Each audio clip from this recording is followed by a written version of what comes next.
ఇటుక Gulf దేశాలే target గా Iran రెచ్చిపోతోంది. ఈ క్రమంలోనే కువైట్ పై వరుస దాడులు చేస్తోంది. కువైట్ ఎయిర్పోర్ట్ తో పాటు అమెరికన్ ఎంబాసీ పైన డ్రోన్ దాడులు చేసింది. దీంతో ఎంబాసీని తాత్కాలికంగా మూసివేశారు. మరోవైపు సంఖ్యామ్ బ్యూహ్రింగ్ పై జరిగిన ఈ దాడిలో 6 అమెరికా సైనికులు చనిపోయారు.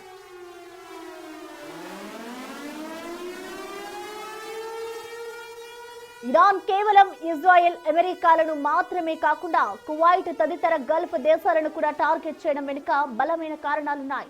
కువైట్ నేరుగా యుద్ధంలో పాల్గొనకపోయినా అక్కడ అమెరికాకు చెందిన అతిపెద్ద సైనిక స్థావరాలు ఉన్నాయి.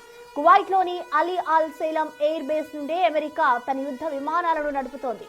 కువైట్ లోని క్యాంప్ అరిఫ్జాన్ అమెరికా సైన్యానికి ఒక ప్రధాన లాజిస్టిక్ కేంద్రం.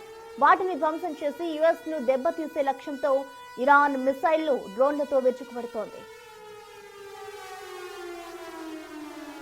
ఇరాన్ దృష్టిలో తనపై దాడులు చేస్తున్న అమెరికాకు ఆశ్రయం ఇస్తున్న ఏ దేశమైనా శత్రువే. అందుకే ఆ స్థావరాలను ధ్వంసం చేయడానికి కువైట్ పై క్షిపణులు, డ్రోన్లతో దాడులు చేస్తోంది. తమపై దాడికి సహకరిస్తున్న పొరుగు దేశాలపై దాడులు చేయడం ద్వారా అమెరికాపై ఒత్తిడి పెంచాలని ఇరాన్ భావిస్తోంది. మరోవైపు అమెరికా సాయం చేస్తున్న కువైట్ ను ఆర్థికంగా దెబ్బతీసేందుకు ఇరాన్ దాడులకు తెగబడుతోంది. ప్రపంచంలోని కీలక చమురు ఉత్పత్తిదారులలో కువైట్ ఒకటి. ఇక కువైట్ నౌకాశ్రయాలను టార్గెట్ చేయడం ద్వారా ప్రపంచ వ్యాప్తంగా చమురు సరఫరాను అడ్డుకోవాలని, తద్వారా పశ్చిమ దేశాల ఆర్థిక వ్యవస్థను దెబ్బతీయాలని ఇరాన్ ప్లాన్ చేసింది.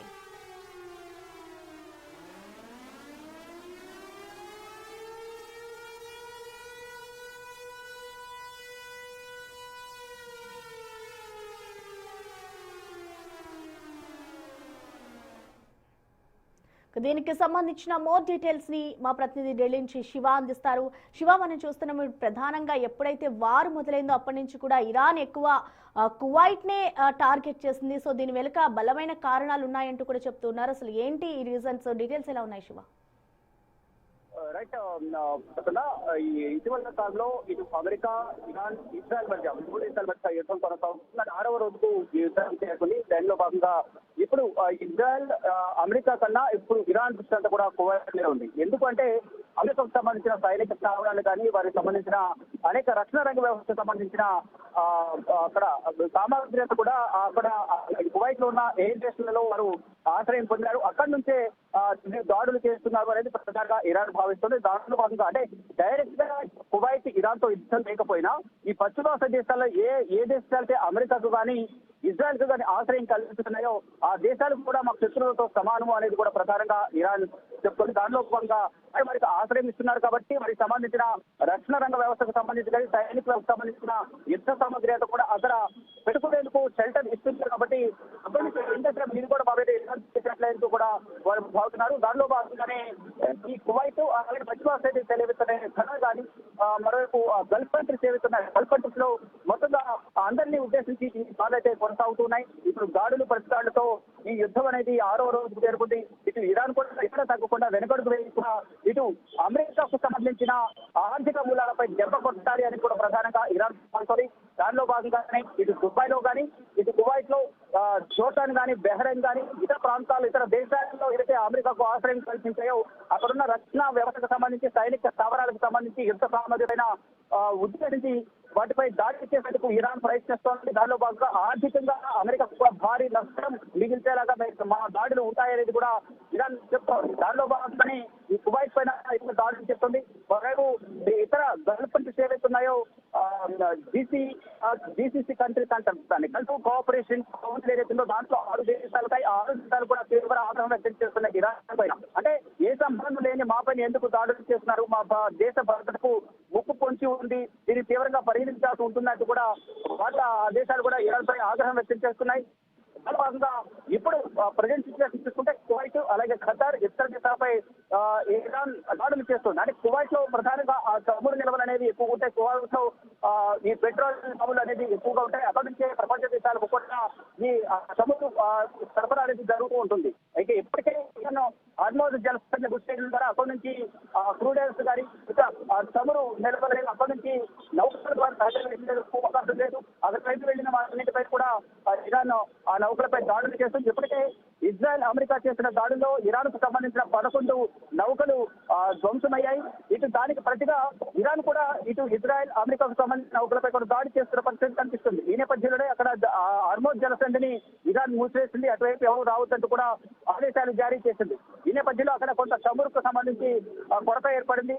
At the same time Kuwait లో కూడా నౌకల ద్వారా ఈ చమురు అనేది సరఫరా అవుతూ ఉంటుంది. కాబట్టి కువైట్ కు అటు కూడా దాడులు చేయడం ద్వారా ఆ చమురు ప్రపంచ దేశాలకు అంటే మరి ముఖ్యంగా అమెరికాకు ఆర్థికంగా నష్టం అనేది ఎదురవుతుంది. కాబట్టి అమెరికాను ఉద్దేశించి మాత్రమే ఈ దాడులు చేస్తున్నాము అనేది ప్రధానంగా ఇరాన్ అధికార వర్గం చెప్తోంది. దానిలో భాగంగా ఇటు కువైట్ కానీ దేశంలో ఇరాన్ మరోవైపు రష్యా ఈ దేశాలన్నీ కూడా ఈ చమురు నిల్వలు అనేవి ఎక్కువగా ఉంటాయి. అక్కడి నుంచి ప్రపంచ దేశాలకు ఒక్కొక్క దేశం ఒక్కొక్క కంట్రీ నుంచి కొంత పర్సెంటేజ్ మేర ఉంటాయి. దానిలో భాగంగా ఇప్పుడు ఆల్రెడీ హార్మోజ్ జలసంధి మూసివేయడం ద్వారా ఈ ఆయిల్ ఎందుకంటే ప్రపంచ దేశాలు ఆయా దేశాలు ముందుగా నెల రోజుల స్టాక్ ఉంచుకున్న నేపథ్యంలో కొంత కొరత అనేది లేనప్పటికీ కూడా ఈ యుద్ధం అనేది మరికొంత కాలం కొనసాగితే మాత్రం ఇబ్బంది ఎదుర్కొనే అవకాశం ఉంటుంది. కానీ ఇక్కడ హార్మోజ్ జలసంధిని మూసివేశారు. మరొక దాడులు చేయడం ద్వారా అమెరికాకు నష్టం వాటిల్లే విధంగా మీరు సైనిక స్థావరాలపై కానీ వారి ఆర్థిక మూలాలపై దెబ్బకొనడం ద్వారా అటు అమెరికాకు కూడా నష్టం వాటిల్లుతుందని కూడా ప్రధానంగా ఇరాన్ భావిస్తుంది. దానిలో భాగంగా క్షిపణులతో దాడులు చేస్తోంది. ఇరాన్ నిపుణ 3000 క్షిపణులు ఏవైతున్నాయో అది ఒక్కొక్క క్షిపణి 3000 కిలోమీటర్ల వరకు కూడా ప్రయాణం చేయగలిగే సామర్థ్యం ఉంటుంది. కానీ వారు 2000 కిలోమీటర్ల సామర్థ్యం వరకు కూడా ఒక నిబంధన ఒక గట్ట పెట్టుకున్నారు. అవన్నీ కూడా దాడులు చేసే నేపథ్యంలో క్షిపణులతో అమెరికా కూడా విభిన్న మిసైల్స్, క్షిపణ్స్, డ్రోన్స్ అన్ని కూడా ఉపయోగించి ఇజ్రాయెల్ అలాగే అమెరికా సందర్శించగా ఇరాన్ పై దాడులు చేస్తుంది. ఇక్కడ ఈ డ్రోన్లు ప్రయోగించడంలో కూడా ఇరాన్ తెలివిగా వ్యవహరిస్తూ ఉంది. అంటే ఒక అమెరికా ప్రయోగించే డ్రోన్లు ఏవైతున్నాయో అవి $2 నుంచి $6 మిలియన్ వరకు కూడా ఖర్చు అవుతుంది ఆ డ్రోన్ ప్రయోగించడానికి. కానీ ఇరాన్ మాత్రం $30 నుంచి $40 ఈ ప్లాస్టిక్ తో తయారు చేసిన ఏవైతున్నాయో ఫైబర్ తో అటువంటి డ్రోన్స్ ను వినియోగించడం ద్వారా అమెరికాను తప్పుదో పట్టించే విధంగా ఆర్థికంగా నష్టం కల్పించే విధంగా అమెరికాకు నష్టం చేయాలనేది కూడా ఇరాన్ భావిస్తుంది. దానిలో భాగంగా ఇటు యుద్ధం చేయడం కూడా వ్యూహాత్మకంగా ఇరాన్ వ్యవహరిస్తుంది అనేది కూడా ప్రధానంగా వారు చేసే పనులను బట్టి ఆ డ్రోన్స్ ప్రయోగించడాన్ని బట్టి కూడా ప్రధానంగా అర్థమవుతుంది. దానితో పాటు ఈ అమెరికాకు సంబంధించిన ఆర్థిక మూలాలన్నింటి కూడా దెబ్బకొట్టడానికి ప్రధానంగా కనిపిస్తున్నాయి. ఇరాన్ కేవలం ఇజ్రాయెల్ అమెరికా మాత్రమే కాకుండా గల్ఫ్ కంట్రీస్ కూడా కువైట్ గల్ఫ్ కంట్రీస్ వాటన్నిటిపై కూడా దాడి చేయాలని ప్రధానంగా భావించింది. దాని భాగంగానే ఈ దాడులు అనేది కొనసాగుతుంది. ఇరాన్ దృష్ట్యా తనపై దాడులు చేస్తున్న కంట్రీస్ కి ఎవరైతే సహాయం చేస్తారో అవన్నీ కూడా వారికి ఆస్తిని కల్పిస్తున్న నేపథ్యంలో ఆ దేశాలని శత్రులుగా భావిస్తాము. అంటే మా దేశ సుప్రీమో లీడర్ అయతుల్లా ఖమేనీని కోల్పోయిన బాధలో ఉన్నాం కాబట్టి అంటే ఎటువంటి సంబంధం లేకుండా కేవలం మా పైన ఉగ్రవాది అంటే మొదలైన చమురుకు సంబంధించి చమురు నిల్వలకు సంబంధించి అంగీకరించిన నేపథ్యంలోనే అంటే తన కనుకలలో తన అధీనంలో పనిచేయాలని ట్రంప్ పేరు కానీ దానికి అంగీకరించిన నేపథ్యంలోనే ఉగ్రవాదిగా ఇజ్రాయెల్ అమెరికా మాపై ముద్ర వేసుకున్నాయి అనేది ప్రధానంగా ఇరాన్ చెప్తూ ఉంది. దానిలో భాగంగానే వారు చేసిన దాడులకు ప్రతీకార దాడి ఉండకపోతుంది, ప్రాణానికి ప్రాణం తీస్తామని కూడా ఇరాన్ ఎంత కూడా వెనుకడుగు వేయకుండా దాడులు చేస్తున్నారు. కానీ ప్రతిరోజు కూడా వందల సంఖ్యలో సాధారణ ప్రజలు సరిపోతున్నారు. అంటే అధికారికంగా వారు ప్రకటించే లెక్కలు ఒకటి అక్కడ జరుగుతున్న సిచ్యువేషన్ అవుతుంది. ఏ ఒక్క దేశం కూడా అధికారికంగా ప్రకటించిన ప్రాణ నష్టానికి సంబంధించి మాత్రం ఒక్కొక్క దేశంలో ఒక్కొక్క రకంగా ప్రకటిస్తున్నాయి. ఇరాన్కి సంబంధించి భారీగా ఆస్తి నష్టం జరిగినట్టు కూడా తెలుస్తోంది. దాదాపు 1000 మందికి పైగా చనిపోయారని చెప్తున్నారు. కానీ 1000 కన్నా వేల సంఖ్యలోనే శవాల కుప్పలు అక్కడ దర్శనమిస్తున్నాయని చెప్తున్నారు. ఇజ్రాయెల్ కూడా సేమ్ సిచ్యువేషన్ రిపీట్ అవుతుంది. ఇటు అమెరికాలో కూడా ఎంబసీలు ఎక్కడున్న ఎంబసీలపై దాడి చేయడం ద్వారా ఎంబసీలో సైనిక వ్యవస్థ చేస్తున్న వారందరూ కూడా మృత్యువాత పడుతూ ఇరాన్ చేసే దాడుల వల్ల ముఖ్యంగా చూసుకుంటే దాడులు ప్రతిదాడుల వల్ల మృతుల సంఖ్య పెరుగుతోంది, భారీగా ఆస్తి నష్టం పెరుగుతోంది. అయితే రోజుకు అమెరికా వినియోగించే క్షిపణి కానీ డ్రోన్లు కానీ మిసైల్స్ కానీ వారు చేసే ఖర్చు దాదాపు 7,000 కోట్ల వరకు కూడా ఉంటుంది అనేది కూడా ప్రధానంగా అంచనా. అంటే భారత్ కరెన్సీ ప్రకారం మరొక ఈ యుద్ధం వల్ల అమెరికా కరెన్సీ వాల్యూ కూడా డాలర్ విలువ కూడా పడిపోతోంది. అమెరికా ఆర్థికంగా నష్టపోతుంది అనేది కూడా అందరూ భావిస్తున్నారు. దీనితో భాగంగా కొత్త దేశంలోనే అమెరికాకు వ్యతిరేకంగా నిరసనలు వెలువెత్తుతున్నాయి. ఇటు షియాలు ఖమేనీకి మద్దతుగా రోడ్లపై నిరసనలు తెలియజేస్తున్నారు. మరోవైపు అమెరికాకు మద్దతు కొంతమంది తెలియజేస్తున్నప్పటికీ కూడా ట్రంప్ కు వ్యతిరేకంగా కొంతమంది రోడ్లపైకి వచ్చి నిరసన తెలియజేస్తున్న పరిస్థితి కనిపిస్తుంది. అంటే తన యుగోనికి పోయే దేశాన్ని ఉప్పులు పెడుతున్నారు ట్రంప్ అనేది కూడా ప్రధానంగా ఆ దేశస్తులు అయితే తీవ్ర ఆగ్రహం వ్యక్తం చేస్తూ ఉన్నారు. అంటే ట్రంప్ ఎప్పుడు దిగిపోతారా, ఎప్పుడు యుద్ధాలు ఆగిపోతాయా అని కూడా అందరూ భావిస్తూ ఉన్నారు. అమెరికా సంబంధించిన వారందరూ కూడా కొంతమంది అంతర్జాతీయ నిపుణులు అయితే ఇదే చేస్తున్నట్లు కూడా తెలుస్తోంది. అంటే ట్రంప్ రెండవసారి అధికారం చేపట్టిన నుంచి కూడా మూర్ఖత్వపు నిర్ణయాలు తీసుకోవడం ద్వారా ప్రపంచ దేశాలపై టారిఫ్ విధించడం, ఇప్పుడు యుద్ధం పేరుతో యుద్ధాలు చేయడం, వారి వారి మధ్య నేనే ప్రయోజనం గురించాను, నాకు శాంతి బహుమతి నోబెల్ బహుమతి ఇవ్వాలని అందరినీ అడుకోవడం అనేది జరుగుతుంది. ఇదంతా కరెక్ట్ కాదని కూడా ఇరాన్ చెప్తోంది. ఒకవైపు యుద్ధాలను ప్రేరేపించడం, కృత్రిమ ఉద్యమాన్ని ప్రేరేపించడం, ఆ ఉద్యమాల ద్వారా ప్రజల ప్రాణాలు కోల్పోవడం, దానిలో ట్రంప్ పాత్ర కీలకంగా ఉంది అనేది ప్రధానంగా ఇరాన్ చెప్తా ఉంది. అంటే ఇటీవల యుద్ధం రాకముందు, అణు ఒప్పందానికి సంబంధించిన చర్చలు జరగకముందు ఇరాన్ లో జరిగిన అల్లర్ల వెనుక ట్రంప్ ఉన్నారు అనేది ప్రధానంగా ఇరాన్ చెప్తుంది.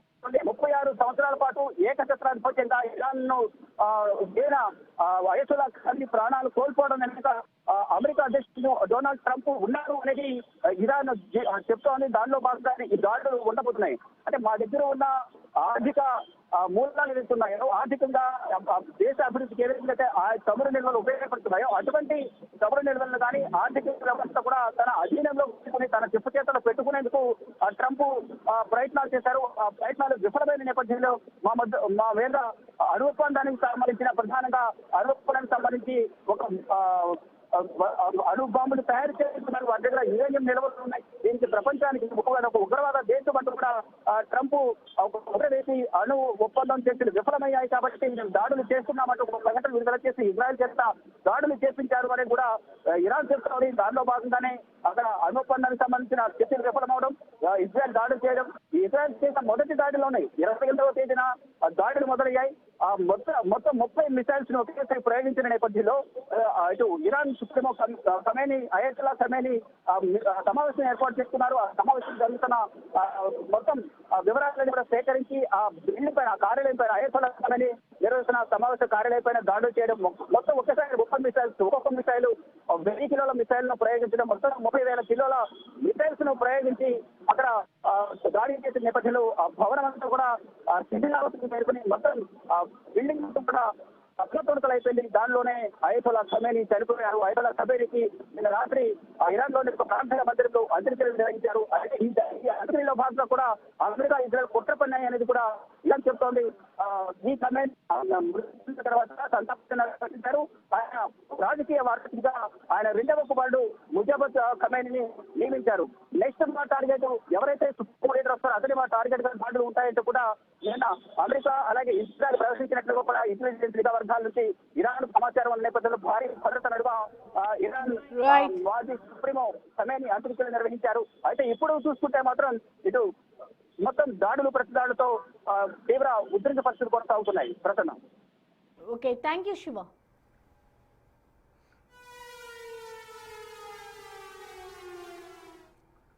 ఇక పశ్చిమాసియాలో నెలకొన్న ఉద్రిక్తతలు అంతకంతకు పెరుగుతున్నాయి. దాడులు, ప్రతి దాడులతో ఇరాన్, ఇజ్రాయెల్, వాటికి మద్దతు ఇస్తున్న దేశాలు వణికిపోతున్నాయి. ఇరాన్ గల్ఫ్ దేశాలను టార్గెట్ చేసుకోగా ఇజ్రాయెల్ లెబనాన్ ను లక్ష్యంగా చేసుకుంది. దీని వెనుక ఇజ్రాయెల్ వ్యూహాత్మక సైనిక కారణాలున్నాయి. ముఖ్యంగా ఇరాన్ మద్దతు ఇస్తున్న హిజ్బుల్లా గ్రూపును అణచివేయడమే ఇజ్రాయెల్ ప్రధాన ఉద్దేశం.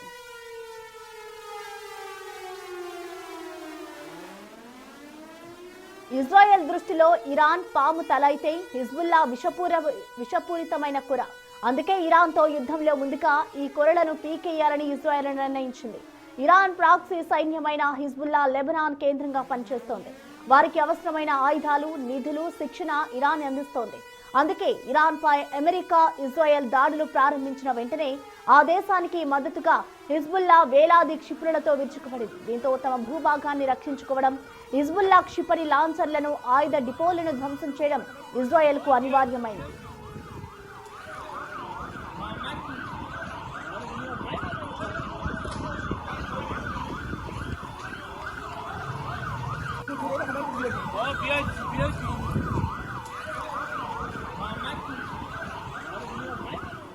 హిజ్బుల్లా దాడుల కారణంగా ఉత్తర ఇజ్రాయెల్లోని సరిహద్దు గ్రామాల నుండి లక్షలాది మంది ప్రజలు ఇళ్లను వదిలి వెళ్లిపోయారు. వారంతా తిరిగి సురక్షితంగా తమ ఇళ్లకు చేరుకోవాలంటే లెబనాన్ సరిహద్దులో ఉన్న హిజ్బుల్లా ఉగ్రవాదులపై ఉక్కుపాదం మోపాల్సి ఉంటుంది. అందుకే ఇజ్రాయెల్ సైన్యం ఐడిఎఫ్ లెబనాన్ లోపలికి చొచ్చుకెళ్లి మరీ దాడులు చేస్తోంది. ఈ క్రమంలోనే హిజ్బుల్లా టాప్ కమాండర్లను వైమిక దాడుల ద్వారా ఇజ్రాయెల్ ఇప్పటికే మట్టుబెట్టింది. హిజ్బుల్లా కమ్యూనికేషన్ నెట్వర్క్ ను ఇప్పటికే దెబ్బతీసింది. ఇటు లెబనాన్ సరిహద్దుల నుండి ఇజ్రాయెల్లోకి చొరబడ్డానికి నిర్మించిన భారీ సొరంగ మార్గాలను ఇజ్రాయెల్ బాంబులతో ధ్వంసం చేస్తోంది.